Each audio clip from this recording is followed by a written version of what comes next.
भगवान श्री राम जी राम की लीलाओं का वर्णन श्री सुखदेव जी कहते हैं, परीक्षित, खट्वांग के पुत्र दीर्घबाहु और दीर्घबाहु के परम यशस्वी पुत्र रघु हुए। रघु के अज और अज के पुत्र महाराज दशरथ हुए। देवताओं की प्रार्थना से साक्षात परब्रह्म परमात्मा भगवान श्री हरि ही अपने अंशांश से 4 रूप धारण करके राजा दशरथ के पुत्र हुए। उनके नाम थे राम, लक्ष्मण, भरत और शत्रुघ्न। परीक्षित, सीतापति भगवान श्री राम का चरित्र तत्वदर्शी ऋषियों ने बहुत कुछ वर्णन किया है और तुमने अनेक बार उसे सुना भी है। भगवान श्री राम ने अपने पिता राजा दशरथ के सत्य की रक्षा के लिए राजपाट छोड़ दिया और वे वन वन में फिरते रहे।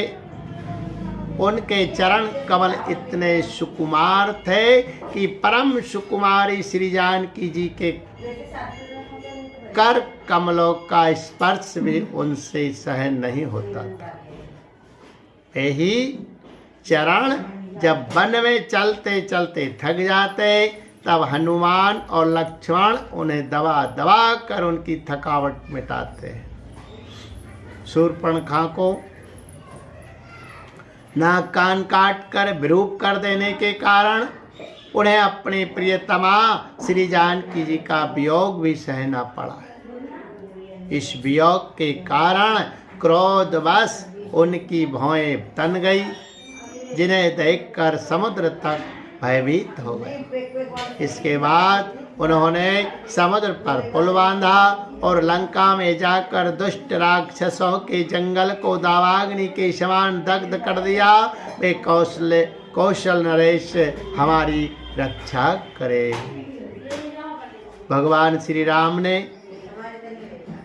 विश्वामित्र के यज्ञ में लक्ष्मण के सामने ही मारीची आदि राक्षसों को मार डाला। वे सब बड़े बड़े राक्षसों की गिनती में थे। परीक्षित, जनकपुर में सीता जी का स्वयंवर हो रहा था। संसार के चुने हुए वीरों की सभा में भगवान शंकर का वह भयंकर धनुष रखा हुआ था। वह इतना भारी था कि 300 वीर बड़ी कठिनाई से उसे स्वयंवर सभा में ला सके थे। भगवान श्री राम ने उस धनुष को बात की बात में उठाकर उस पर डोरी चढ़ा दी और खींचकर बीचों बीच से उसके 2 टुकड़े कर दिए। ठीक वैसे ही जैसे हाथी का बच्चा खेलते खेलते ईख तोड़ डाले, भगवान ने जिन्हें अपने वक्ष स्थल पर स्थान देकर सम्मानित किया है, वे श्री लक्ष्मी जी ही सीता के नाम से जनकपुर में अवतीर्ण हुई थी। वे गुणशील अवस्था, शरीर की गठन और सौंदर्य में सर्वथा भगवान श्री राम के अनुरूप थी। भगवान ने धनुष तोड़कर उन्हें प्राप्त कर लिया। अयोध्या को लौटते समय मार्ग में उन परशुराम जी से भेंट हुई, जिन्होंने 21 बार पृथ्वी को राजवंश के बीज से भी रहित कर दिया था। भगवान ने उनके बड़े हुए गर्व को नष्ट कर दिया। इसके बाद पिता के वचन को सत्य करने के लिए उन्होंने वनवास स्वीकार किया। यद्यपि महाराज दशरथ ने अपनी पत्नी के अधीन होकर ही उसे वैसा वचन दिया था, फिर भी वे सत्य के बंधन में बंध गए थे। इसलिए भगवान ने अपने पिता की आज्ञा शिरोधार कर राज्य, लक्ष्मी, प्रेम, हितैषी, मित्र और महलों को वैसे ही छोड़कर अपनी पत्नी के साथ यात्रा की। जैसे मुक्त संग योगी प्राणों को छोड़ देता है। वन में पहुंचकर भगवान ने राक्षस राज रावण की बहन शूर्पणखा को विरूप कर दिया, क्योंकि उसकी बुद्धि बहुत थी कलुषित, काम वासना के कारण अशुद्ध थी। उसके पक्षपाती खर दूषण त्रिशिरा आदि प्रधान भाइयों को, जो संख्या में 14,000 थे,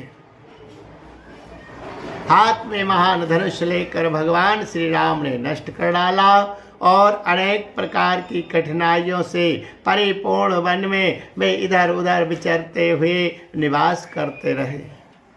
परीक्षित, जब रावण ने सीता जी के रूप, गुण, सौंदर्य आदि की बात सुनी तो उसका हृदय काम वासना से आतुर हो गया। उसने अद्भुत हरिण के वेश में मारीच को उनकी पर्णकुटी के पास भेजा। वह धीरे धीरे भगवान को वहां से दूर ले गया। अंत में भगवान ने अपने बाण से उसे बात की बात में वैसे ही मार डाला जैसे दक्ष प्रजापति को वीरभद्र ने मारा था। जब भगवान श्री राम जंगल में दूर निकल गए तब लक्ष्मण की अनुपस्थिति में नीच राक्षस रावण ने भेड़िए के समान विदह नंदिनी सुकुमारी श्री सीता जी को हर लिया। तदंतर वे अपनी प्राण प्रिया सीता जी से बिछुड़कर अपने भाई लक्ष्मण के साथ वन वन में दीन की भांति घूमने लगे और इस प्रकार उन्होंने यह शिक्षा दी कि जो स्त्रियों में आसक्ति रखते हैं उनकी यही गति होती है। इसके बाद भगवान ने उस जटायु का दाह संस्कार किया जिसके सारे कर्म बंधन भगवत सेवा रूप कर्म से पहले ही भस्म हो चुके थे। फिर भगवान ने कबंध का संहार किया और इसके अनंतर सुग्रीव आदि वानरों से मित्रता करके बाली का वध किया। तदंतर वानरों के द्वारा अपनी प्राण प्रिया का पता लगवाया। ब्रह्मा और शंकर जिनके चरणों की वंदना करते हैं वे भगवान श्री राम मनुष्य की सी लीला करते हुए बंदरों की सेना के साथ समुद्र तट पर पहुंचे। वहां उपवास और प्रार्थना से जब समुद्र पर कोई प्रभाव न पड़ा तब भगवान ने क्रोध की लीला करते हुए अपने उग्र एवं टेढ़ी नजर समुद्र पर डाली।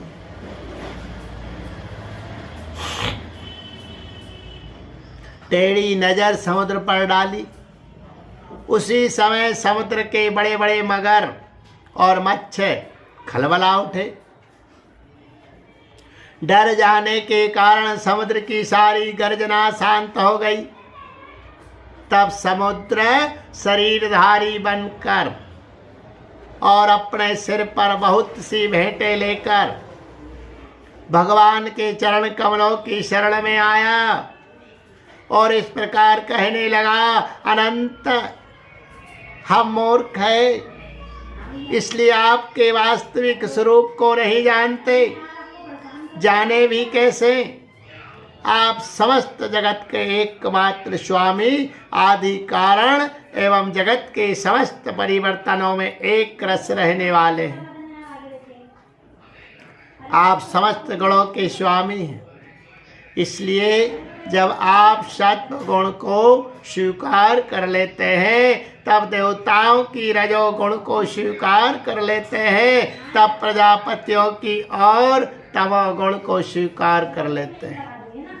तब आपके क्रोध से रुद्रगण की उत्पत्ति होती है। वीर शिरोमणि, आप अपनी इच्छा के अनुसार मुझे पार कर जाइए और त्रिलोकी को रुलाने वाले विश्वा के कपूत रावण को मारकर अपनी पत्नी को फिर से प्राप्त कीजिए। परंतु आपसे मेरी एक प्रार्थना है, आप यहाँ मुझ पर एक पुल बांध दीजिए, जिससे आपके यश का विस्तार होगा और आगे चलकर जब बड़े बड़े नरपति दिग्विजय करते हुए यहाँ आवेंगे तब वे आपके यश का गान करेंगे। भगवान श्री राम जी ने अनेक पर्वतों के शिखरों से समुद्र पर पुल बांधा।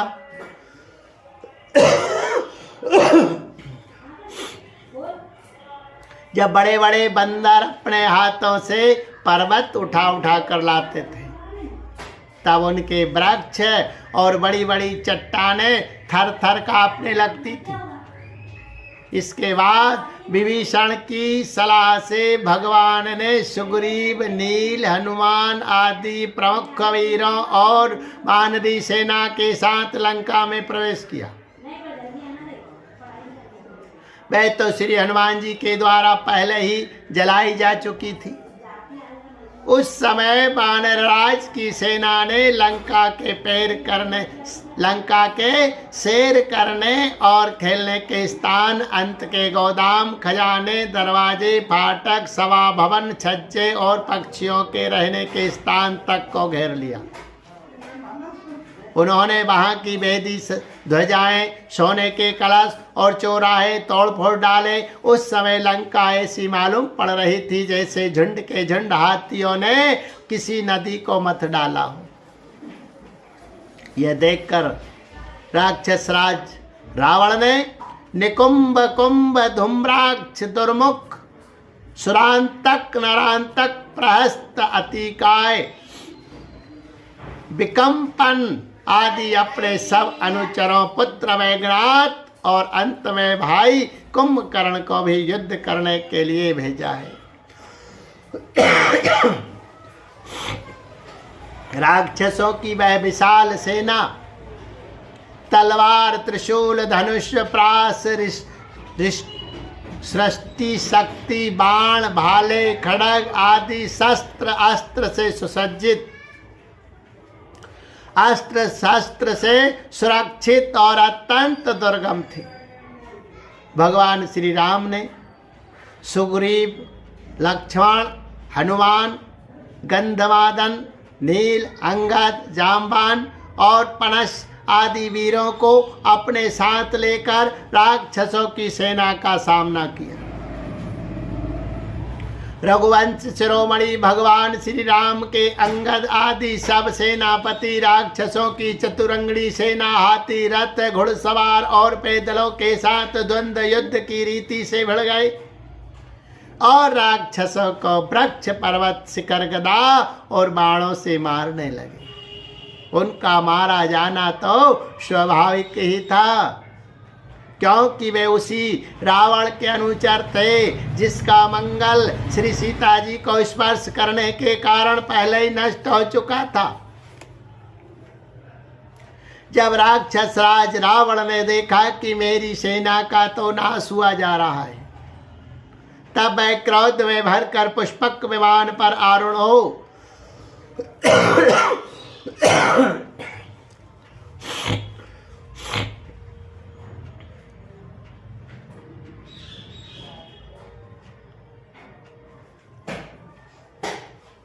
पुष्पक विमान पर आरूढ़ हो भगवान श्री राम के सामने आया। उस समय इंद्र का सारथी मातली बड़ा ही तेजस्वी दिव्य रथ लेकर आया और उस पर भगवान श्री राम जी विराजमान हुए। रावण अपने तीखे बाणों से उन पर प्रहार करने लगा। भगवान श्री राम जी ने रावण से कहा, नीच राक्षस, तुम कुत्ते की तरह हमारी अनुपस्थिति में हमारी प्राण प्रिया पत्नी को हर लाई। तुमने दुष्टता की हद कर दी। तुम्हारे जैसा निर्लज्ज तथा निंदनीय और कौन होगा। जैसे काल को कोई टाल नहीं सकता, कर्तापन के अभिमानी को वह फल दिए बिना रह नहीं सकता। वैसे ही आज मैं तुम्हें तुम्हारी करनी का फल चखाता हूँ। इस प्रकार रावण को फटकारते हुए भगवान श्री राम ने अपने धनुष पर चढ़ाया हुआ बाण उस पर छोड़ा। उस बाण ने वज्र के समान उसके हृदय को विदीर्ण कर दिया। वह अपने 10 मुखों से खून उगलता हुआ विमान से गिर पड़ा, ठीक वैसे ही जैसे पुण्यात्मा लोग भोग समाप्त होने पर स्वर्ग से गिर पड़ते हैं। उस समय उसके पुरजन परिजन हाय हाय करके चिल्लाने लगे। तदंतर हजारों राक्षसियां मंदोदरी के साथ रोती हुई लंका से निकल पड़ी और रणभूमि में आई। उन्होंने देखा कि उनके स्वजन संबंधी लक्ष्मण जी के बाणों से छिन्न भिन्न होकर पड़े हुए हैं। वे अपने हाथों अपनी छाती पीट पीट कर और अपने सगे संबंधियों को हृदय से लगा लगा कर ऊंचे स्वर से विलाप करने लगे। हाय हाय स्वामी, आज हम सब बेमौत मारी गई। एक दिन बहता जब आपके भय से समस्त लोकों में त्राई त्राई मच जाती थी। आज वह दिन आ पहुंचा कि आपके न रहने से हमारे शत्रु लंका की दुर्दशा कर रहे हैं। और यह प्रश्न उठ रहा है कि अब लंका किसके अधीन रहेगी। आप सब प्रकार से संपन्न थे, किसी भी बात की कमी ना थी, परंतु आप काम के बस हो गए और ये नहीं सोचा कि सीता जी कितनी तेजस्विनी है और उनका कितना प्रभाव है। आपकी यही भूल आपकी इस दुर्दशा का कारण बन गई। कभी आपके कामों से हम सब और समस्त राक्षस वंश आनंदित होता था और आज हम सब तथा यह सारी लंका नगरी विधवा हो गई। आपका यह वह शरीर जिसके लिए आपने सब कुछ कर डाला, आज गीदों का आहार बन रहा है और अपने आत्मा को आपने नरक का अधिकारी बना डाला। ये सब आपकी ही नासमझी और कामुकता का फल है। श्री सुखदेव जी कहते हैं, परीक्षित,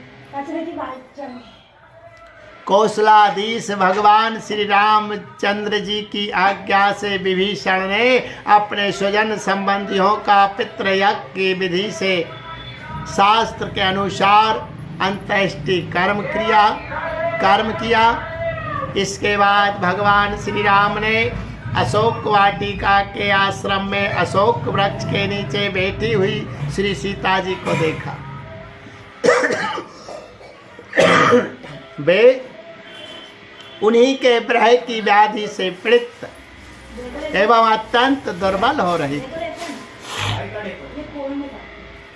अपनी प्राण प्रिया अर्धांगिनी श्री सीता जी को अत्यंत दीन अवस्था में देखकर श्री राम का हृदय प्रेम और कृपा से भराया।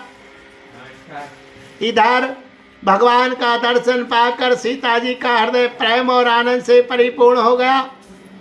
उनका मुख कमल खिल उठा। भगवान ने विभीषण को राक्षसों का स्वामित्व, लंकापुरी का राज और एक कल्प की आयु दी।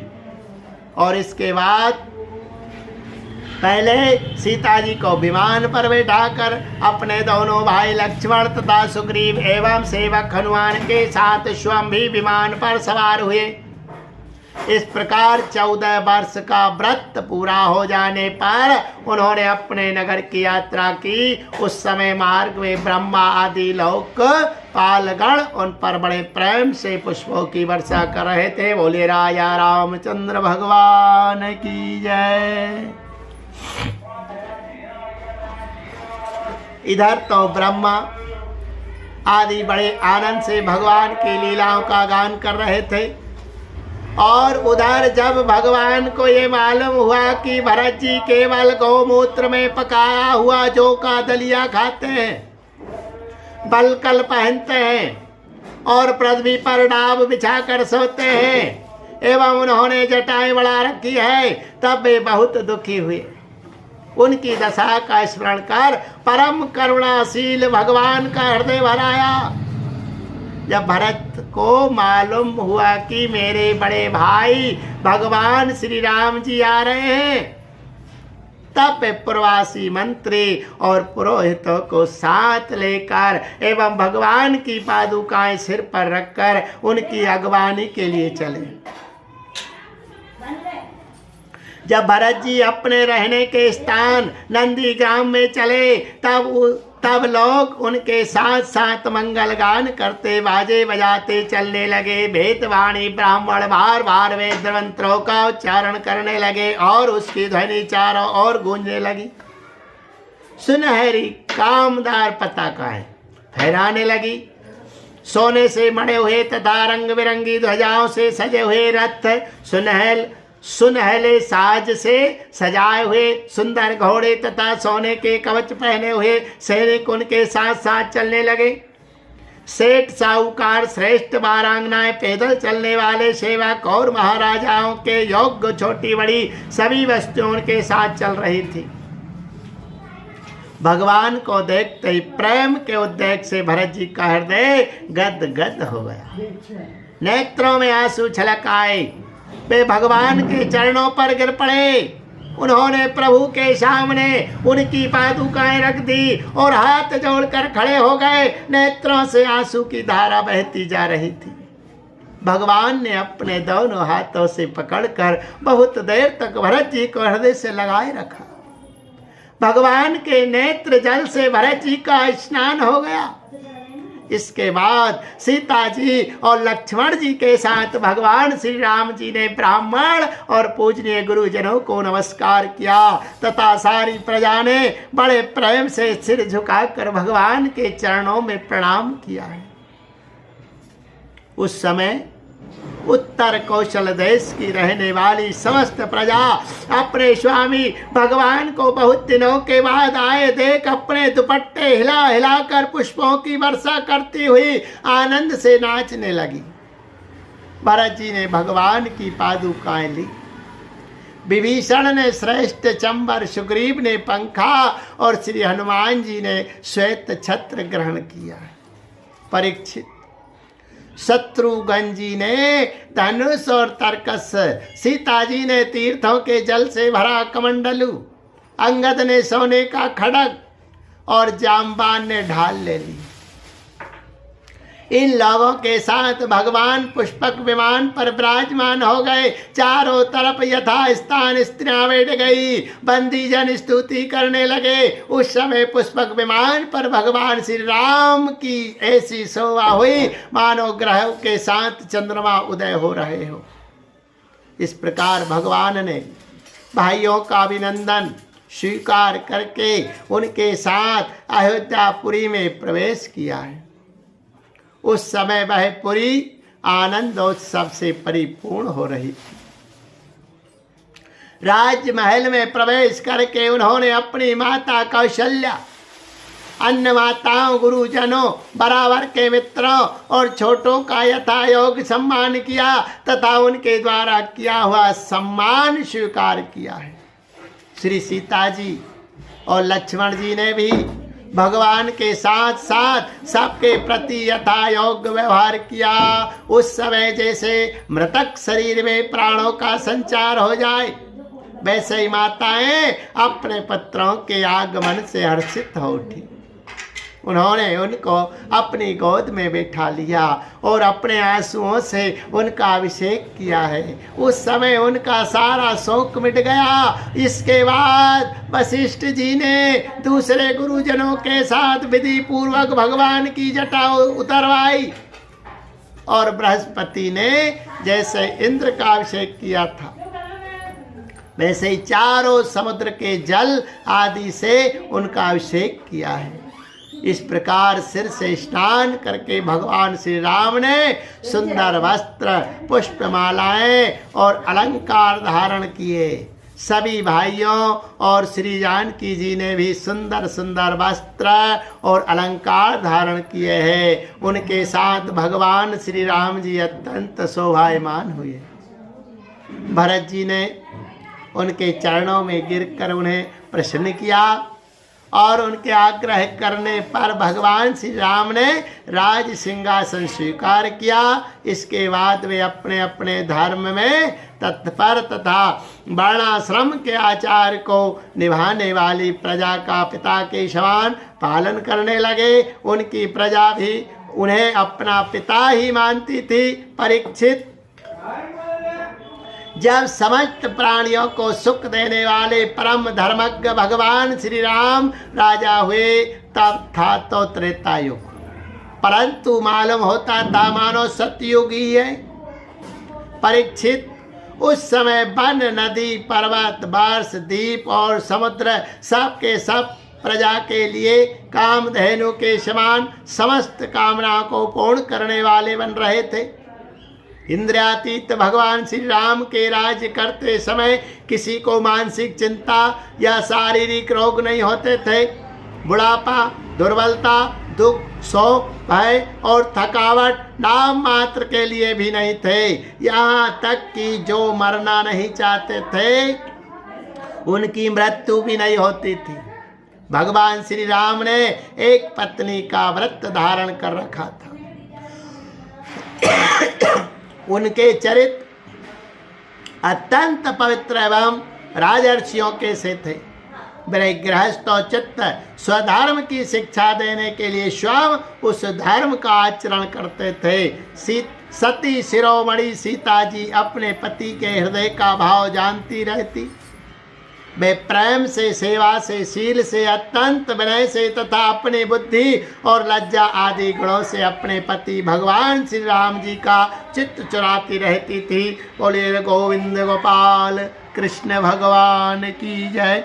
भगवान श्री रामचंद्र जी की जय।